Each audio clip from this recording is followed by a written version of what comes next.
media for the past couple of decades to slowly but surely start accepting the existence of aliens and UFOs.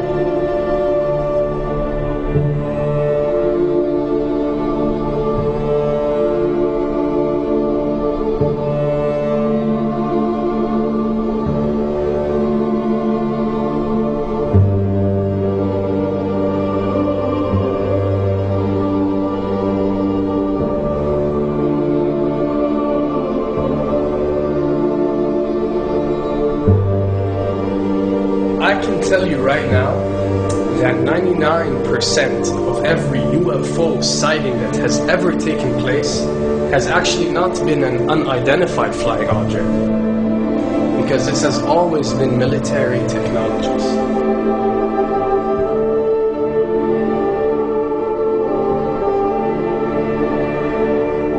Another thing I'd like to point out is surveys and questionnaires. You know, we get surveys and questionnaires all the time, sent out by the state or by the government or by our rulers and our officials and so on and so forth. Do you really think that these ruling powers care about what you think? Do you really think that they're waiting to ask you and receive your answer before making a decision? What happens with these questionnaires is that they are released. For example, what country do you think the US should attack next? And if it yields back results like 70% of the US population believe Iran is the next country that should be attacked, this is actually a study conducted for the effectiveness of the media propaganda that they are using. So when they get such results, they look at it and they be like, all right, amazing. Our media propaganda is working. We are purposely trying to manipulate people to think that Iran should be the next one. And check out the survey results. We're doing a great job in propaganda. That's what it's all about.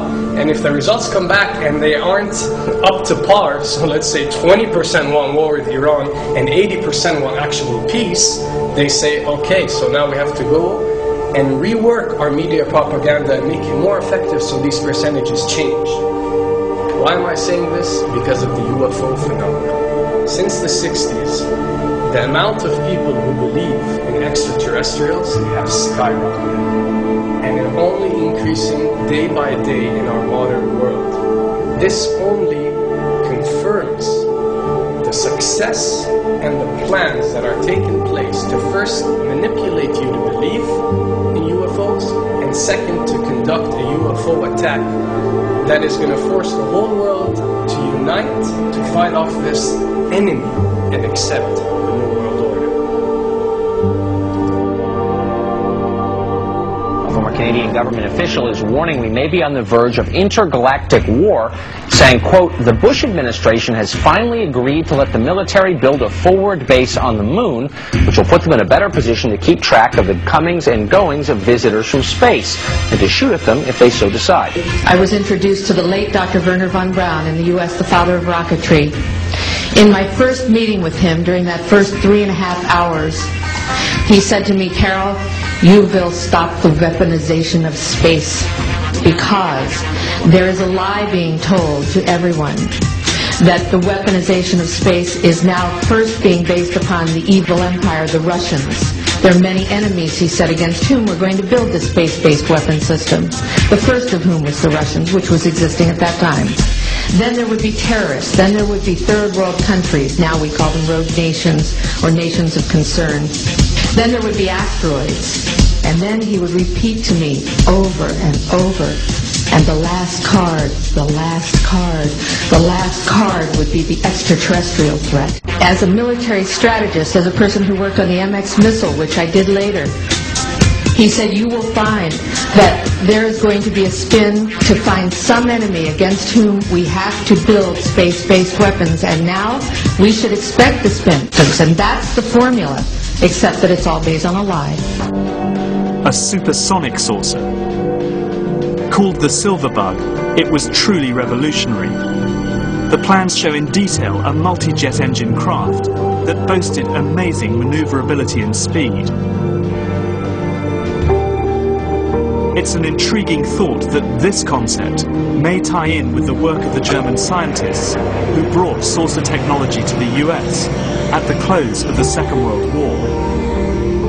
What was needed were certain cover stories. What do you do when people are spotting aircraft and then telling reporters that they've seen something very unusual flying out of an airbase in Nevada?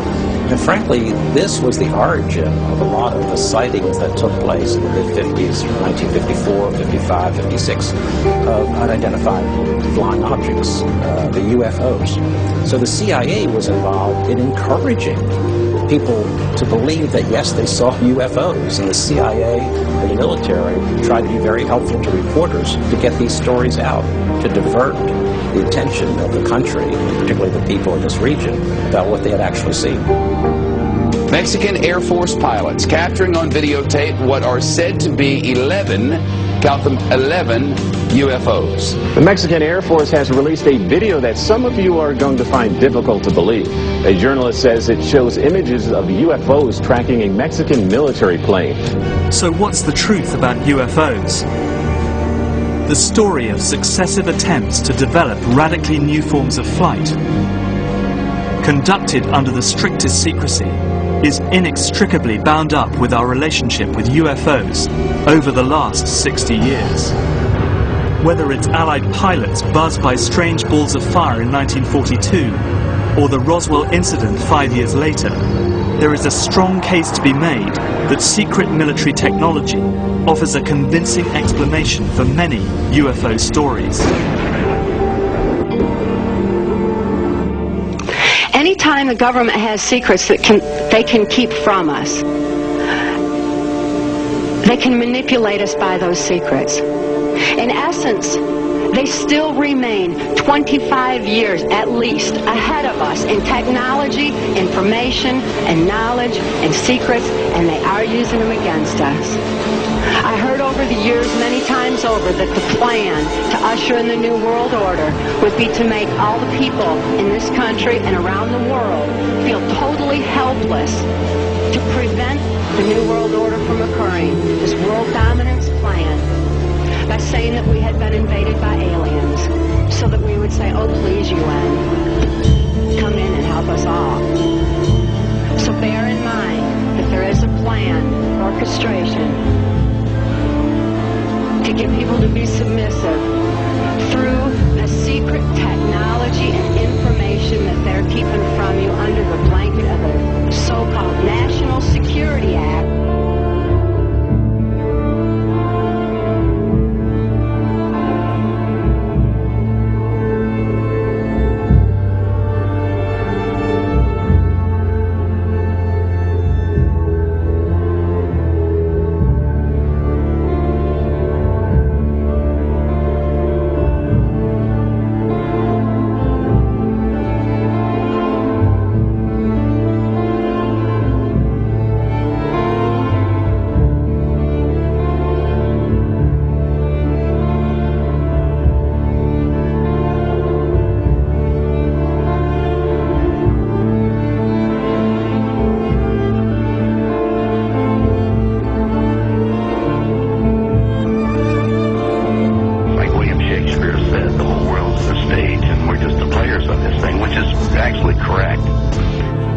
Perhaps we need some outside universal threat to make us recognize this common bound. I occasionally think how quickly our differences worldwide would vanish if we were facing an alien threat from outside this world.